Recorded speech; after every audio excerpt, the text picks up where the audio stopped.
歸晒漢江麥不地練馬，其實佢都係做翻上季喺呢度贏馬時嗰個跑法嗰個姿態嘅。佢都定咗型㗎啦，都係靠個速度去叫股㗎啦。咁唯一跑之前係擔心嗰隻佳運發，因為佢前一次贏嗰個做嗰個速度都係同我隻馬差唔多。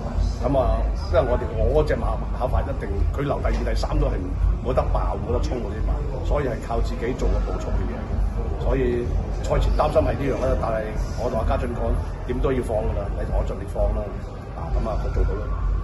隻馬上季贏馬嗰陣時就有戴個頭罩，其實係咪而家隻馬大咗1歲都唔需要話呢個配備咧？佢環境係適應晒啦，已經適應晒。咁我諗拎咗佢，盡量都少啲嗰啲配備俾啲馬啦。